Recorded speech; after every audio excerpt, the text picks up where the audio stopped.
Well, it was a massive disappointment. I literally dreamed about it being in the Olympics, perhaps since I was about 4 or 5 years old. My dad had been the captain of the men's Olympic soccer team in '52 and '56. So there was memorabilia. I'd see his, commemorative medals and things from his participation in '52 in Finland and '56 in Australia.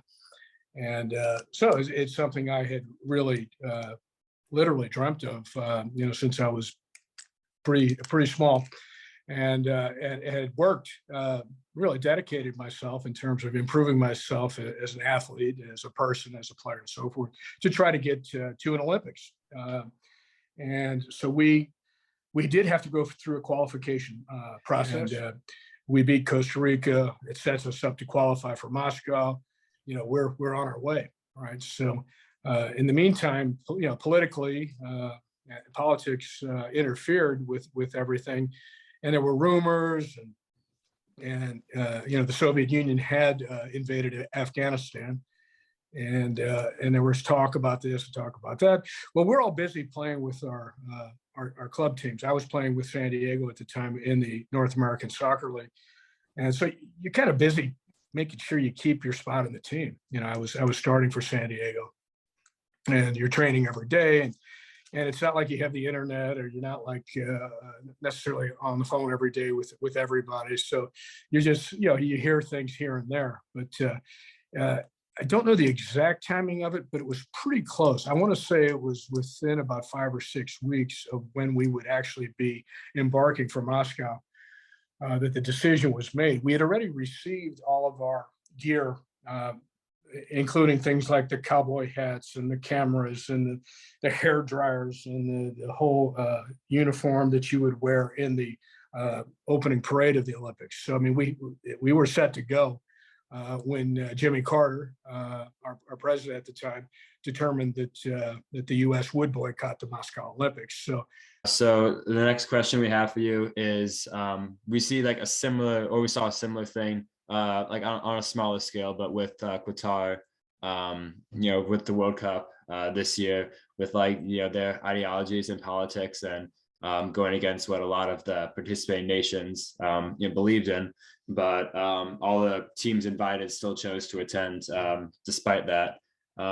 So just what was your opinion on them deciding to attend, and do you think it was difficult for them to do that in spite of the beliefs they have to still come and play soccer? Yeah, well, there's the whole discussion about sports washing, is really what it comes down to. I think Live Golf has that similar issue in terms of countries that have a different religion, different cultural mores, trying to appear more normalized by hosting sporting events and putting petrodollars, frankly, into it. Some of these same issues did come up in 2014 when Brazil hosted the World Cup, in terms of a lot of the corruption, and mainly also construction deaths, accidents around the stadiums, because they're in a big hurry all the time to update the stadiums, expand the stadiums, build new stadiums, and so forth. So it's not really a new thing. One of the World Cups I was fortunate enough to work was Italy in 1990. And I remember reading in the final 30 days of preparations of the Italian stadiums for that particular World Cup, something like 17 workers died. So it's terrible. And it can happen when they're just building a regular building at any time. So are sports different? Can you make statements through sports? What was one of the big deals, and maybe you guys read about it at this particular World Cup for Qatar, that the captains, I believe, of all the teams, or many of the teams, were going to wear the armband with the rainbow on it, and FIFA said they couldn't do that. So there's always those kind of issues circulating around World Cups, and there does come a point, though, it is a sporting event. It is about what happens on the field. And yeah, you can make statements, you can wear an armband, you can talk about how you would like things to be different in terms of how that particular country handles certain cultural things or certain political things. But it's sports. It is about competition. It is about giving the world an opportunity to see all these different cultures on the field and off the field.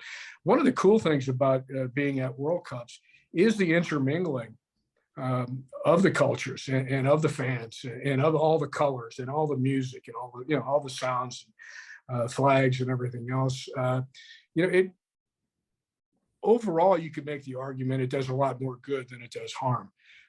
Just because people are together, they get to know each other, they find a common love for the beautiful game, is what Pelé called it.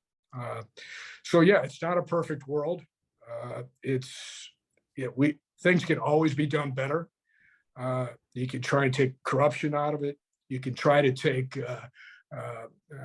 I think, the politics out of it. But it's human beings. It's always going to be there. And then our final question here is, more broadly, what are your thoughts on the Qatar human rights violations, such as the LGBTQ plus rights restrictions and the migrant workers being overworked? Yeah, I think it's terrible. It's very unfortunate. And you don't necessarily want to make excuses at all because it needs to be better. And the sad fact is, it's probably better than it used to be in terms of both of those issues, frankly. And it's because we are now in the 21st century, it really shouldn't be tolerated. But I believe things in general have gotten better. Are they good? No, they're terrible, as I started off saying. And you get into it and you take the most positives that you can from it. As I described, I think the human experience of companionship and of being around a singular event and celebrating a sport, is a big positive. But yeah, these other issues, they need to be addressed, and they need to be addressed in a very serious fashion. And some of it comes down to corruption, which I think is inexcusable. Okay, well, those are all the questions we had for you.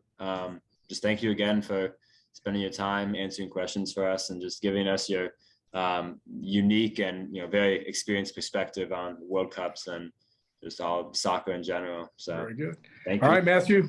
Thank you, Quinn. Thank you as well. You guys, good luck. If you need anything else or you have another question, feel free to reach out. Yeah. All right. Yeah. Have a good evening. Take care. You too. Thank you. Thanks. Yeah.